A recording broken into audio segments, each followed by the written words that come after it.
Just when you thought that Rockstar's Grand Theft Auto Online could not become more of a blatant cash grab, step in the new online diamond casino that lets cash be turned into chips. Grand Theft Auto 5 has opened an in-game casino where real money can be spent on gambling chips, but they cannot be converted back into cash. When Rockstar gets your money, they get to keep your money, you can't get it back. The new feature was launched as regulators grapple whether in-game wages should be treated as gambling.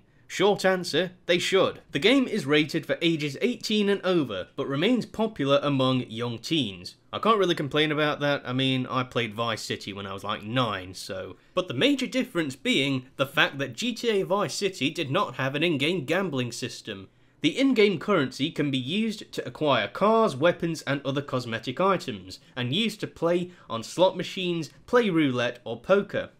Again, they're making it blatant. You can literally gamble on this game now. Some players reported that while they could walk around in the casino area, the gambling tables were blocked in their country where gambling is illegal. This has been in response to many, I think there was a handful of European countries, I think one of the countries was Belgium, was one of the others France, I'm not entirely certain, where they have started pushing legislation stating that in-game gambling is no different to actual gambling and can be treated as, well, underage gambling, you could say. Though I do personally agree with that decision, I do ultimately have another, I'm kind of mixed about it in regards with the fact that in many ways it could, push for more government interference in video games and what have you, but overall that entire subject should be covered another time. Gamers have had mixed reactions to the discovery that gambling chips can be purchased with actual cash. Now overall, the way I look at this is, you have your own money, it's your money, you can spend it any way you want. But ultimately, I don't believe that this is good for gaming, so even though I wouldn't recommend it, I can't stop you. If you want to put money into this game, feel free to do so. You are free to do so. The popular British streamer Bruffy1322, I don't know how to pronounce his name, who was actually showcasing the new content on Twitch, said that they've done it, and he can't believe that they've done it, after finding that in-game dollars can be exchanged directly for chips. I can't believe it either. I never thought that Rockstar would overtake Electronic Arts with pathetic business practices, but they have. Gaming news site Kotaku speculated that chips would only be earned by playing the game, similar to the way it works in Rockstar's other recent online game on Red Dead Redemption, and in many other games. This way, players can't spend real money or win fake money that is worth real cash in the casino, it apparently wrote. Well, how wrong were we on that? Other gamers were excited by the update, I'm not sure there were many, which has been hinted at for about 6 years, and also contains an array of missions, story scenes, and new vehicles centered around the casino resort. Personally, regarding GTA Online, I've never really been a big fan of it to begin with. I did think it was okay, the only times I'd usually go on it is when the lads wanted me to come on and join them, maybe on a race or a heist or something like that, but ultimately I was never really a big fan of it, only came on when my mates wanted me to come on. I always personally thought that Rockstar should have brought out more single-player DLC, but by the looks of things, at least in the upcoming years, they have no intentions of doing anything like that.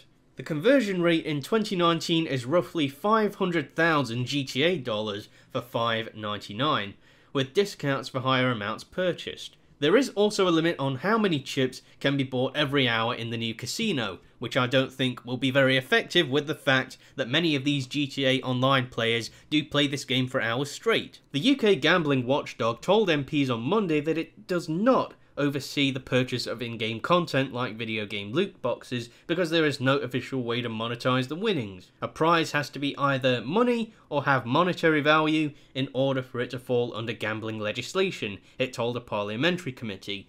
This is the problem right here with many of the people that do push this kind of legislation.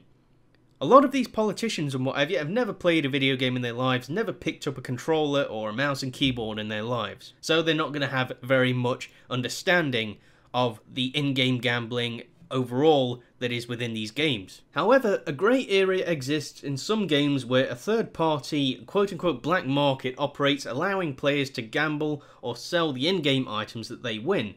This is very well known. This is primarily with games like FIFA 19, for example on FIFA you could get a really big player, like, you could get Messi or you could get Ronaldo or something like that, and then you could sell them on another website or something like that after you've earned it and potentially make money from it. And it's the same on Counter-Strike as well.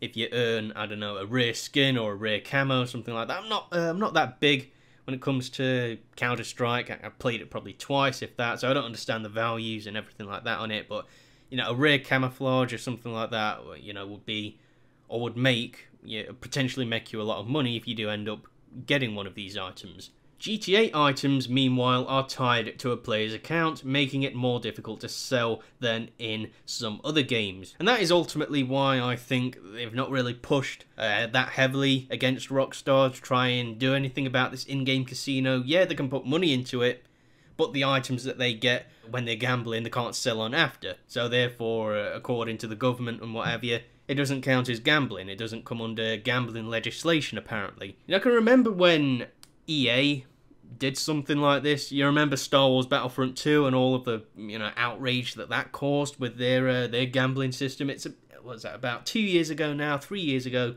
We remember it all clearly. You know, there was so much outrage over the in-game system, the loot system within that game, that most gamers were practically against it. And because of the amount of outrage that it did cause initially when the game first came out, it forced Electronic Arts to actually, you know, reverse the decision and completely redo the whole gambling system within the game, the loot system within the game, the supply drop system within it.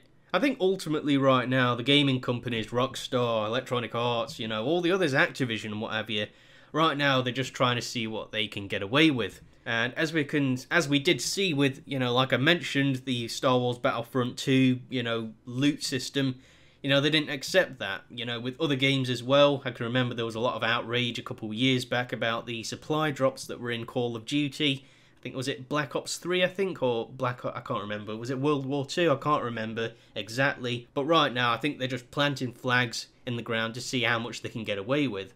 Will it ultimately stir up enough outrage within the gaming community, the GTA community, to actually, you know, like what happened with EA, to, you know, potentially reverse the decision or at least change some of the fundamentals within the system? We don't really know as of now. We'll have to wait and see in the future. But ultimately, people, be sure to let us know what you think about this down below. What are your opinions on this in-game casino that's potentially being implemented into GTA Online? Do you think there will be enough backlash for Rockstar to eventually have to reverse the decision or at least reform the system within the game? Be sure to let us know what you think about this down below. Alright people, this has been Lord Flashheart. Be sure to rate, comment, favourite, share and subscribe, and I will see you again. Cheerio.